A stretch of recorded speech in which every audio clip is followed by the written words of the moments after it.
siang teman-teman semuanya. Siang. Sini kami akan mempresentasikan hasil kami.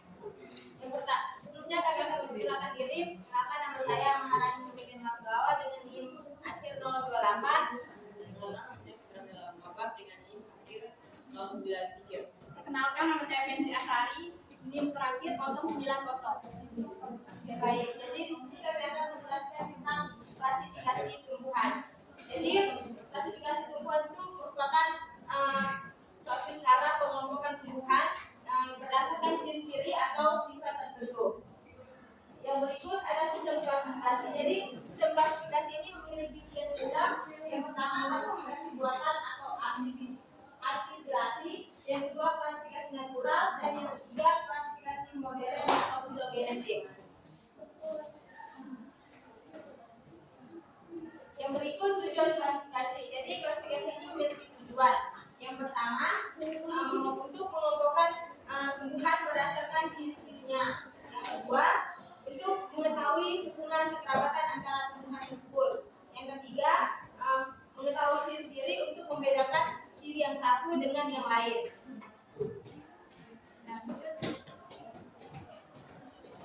Nah, yang pertama ada tumbuhan berbiji. Jadi tumbuhan berbiji ini merupakan kelompok tumbuhan yang mempunyai biji sebagai alat berkembang biak. Biji ini merupakan struktur reproduksi yang berisi embrio tumbuhan dan cadangan makanan. Nah, tumbuhan berbiji ini dibagi menjadi 2. Yang pertama, tumbuhan berbiji terbuka. Contohnya pada seperti teman-teman pada gambar ada buah melinjo. Tumbuhan berbiji terbuka ini atau biasa disebut dengan tumbuhan Gymnospermae. Nah, tumbuhan berbiji terbuka ini memiliki ciri-ciri sebagai berikut. Yang pertama, secara garis besar tuh lebih baik tidak memiliki buah. Dan yang kedua memiliki daun berbentuk jarum. Yang ketiga memiliki bentuk dan ukuran yang bervariasi. Yang keempat, tumbuhan berbiji terbuka ini banyak tumbuh di daerah yang beriklim sedang. Yang terakhir memiliki sistem reproduksi yang khas. Yang berikut tumbuhan berbiji tertutup. Tumbuhan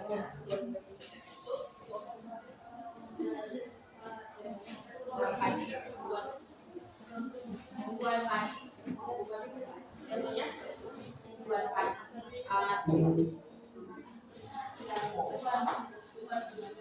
Ini memiliki ciri-ciri yang bijinya tertutup oleh buah, bijinya tertutup oleh buah, memiliki bunga, sistem akar dan daun, beraneka ragaman jenis dan dapat bersifat-sifat.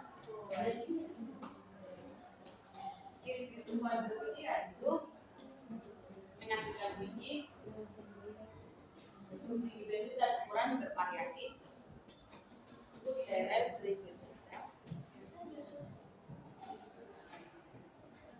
Merupakan tumbuhan berbulu, dapat menghasilkan daun, batang dan akar, dan dapat tumbuh di berbagai lingkungan. Peran tumbuhan berbiji sebagai produsen, dapat menjaga keseimbangan lingkungan sebagai bahan panggang, sebagai bahan obat obatan dan menjaga keanekaragaman hayati.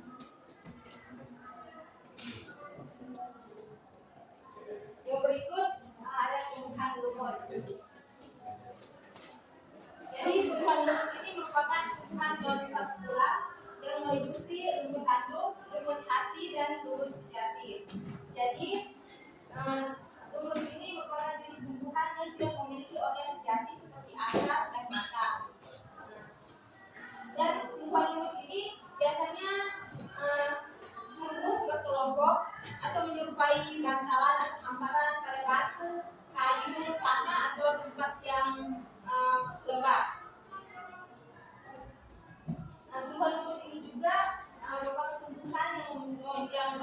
mempunyai jaringan pembuluh. Jadi termasuk kelompok tumbuhan halophyta.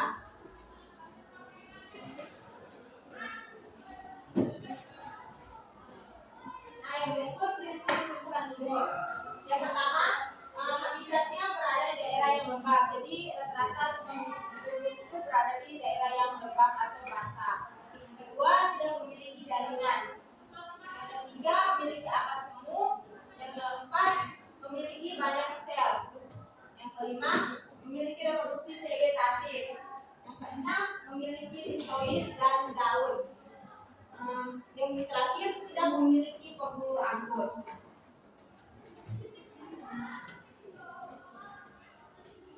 Jadi jenis tumbuhan lumut. Jadi ada 3 jenis tumbuhan lumut.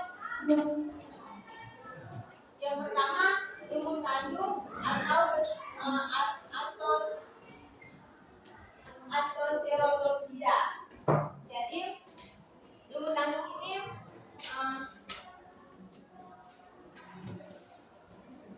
memiliki bentuk seperti lumut hati, tetapi sportifnya memanjang seperti tanduk dan berkutit ular seperti pada gambar.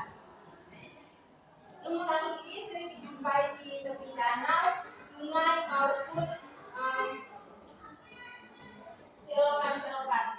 Jadi contohnya Anthoceras putaku dan Leisporeros.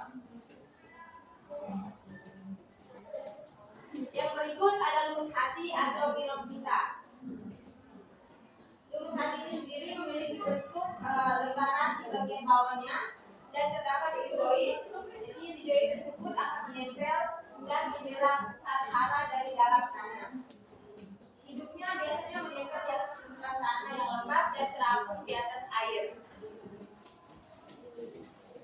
Yang berikut ada lumut sejati atau Hepatopsida. Umumnya tumbuhan lumut hati ini tumbuh di tanah, tembok atau tempat terbuka. Jelas lumut ini tampak seperti rumput. Seperti pada gambar, contoh lumut sejati, Polytrichum biasanya memiliki tumbuh atau menempel pada batu-batu atau di rawa-rawa.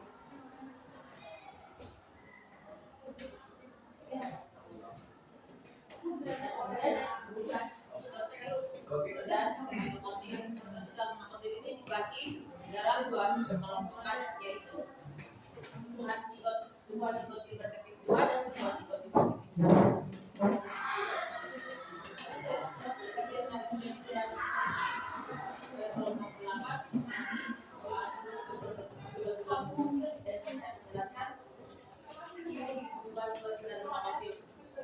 Tumbuhan zikotil, tumbuhan zikotil bertipik 2, ciri-cirinya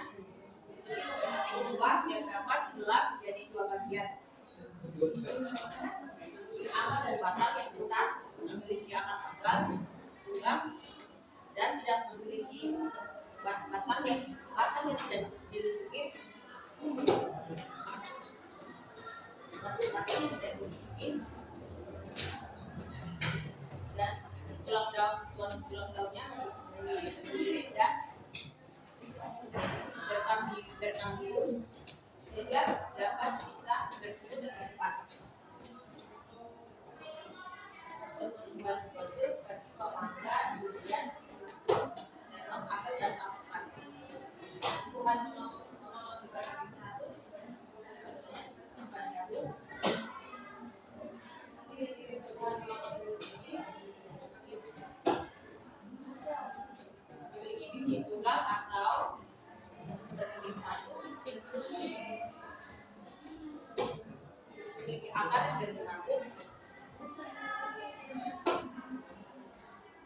dan tidak bergerak saat berkecambah,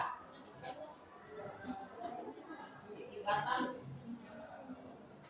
memiliki daun halus dan bersejajar.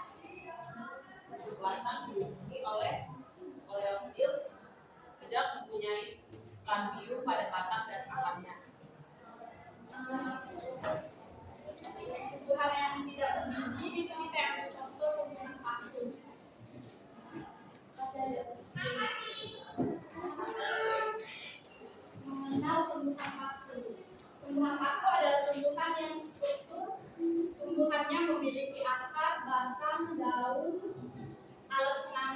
dan pembuluh. Tumbuhan paku sendiri berasal dari kata peitron yang artinya sayap bulu dan peiton yang berarti tumbuhan.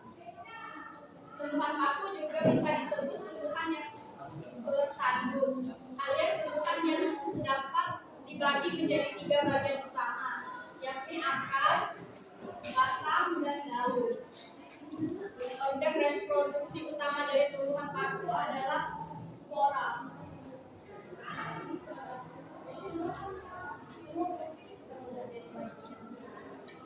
Tempat hidup tumbuhan paku itu sendiri, dia bisa hidup di daerah tropis dekat kutub utara di Antartika. Sebenarnya tempat tumbuhan paku ini dimulai dari hutan timur, hutan sekedar, alam terbuka, dataran tinggi dan dataran rendah, lingkungan lembab, teduh, sama pegunungan.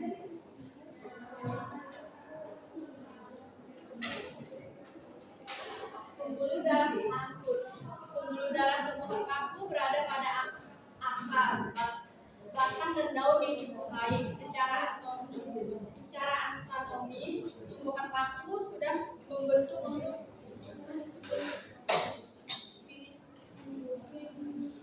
mensimulasikan hasil fotosintesis ke seluruh bagian tumbuhan serta sebagai alat angkut yaitu eklim yang membantu mengalirkan air dan garam mineral dari akar ke daun untuk fotosintesis.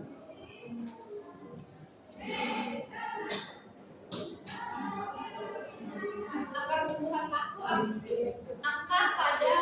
akar paku umumnya memiliki akar adventif. Akar tumbuhan mendatar di permukaan atau di bawah tanah. Terus daun pada tumbuhan paku. Daun merupakan bagian paling menonjol dari sebatang tumbuhan paku. Umumnya tumbuhan paku dikenal memiliki daun yang membulu dan tumbuhan dari puncak yang rambut halus.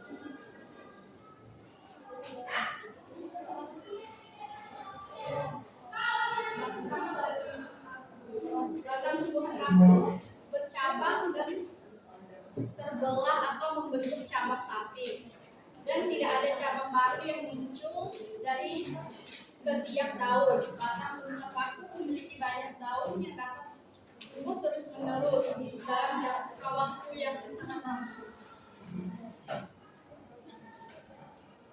Oke, sekian dari kelompok kami. Terima kasih.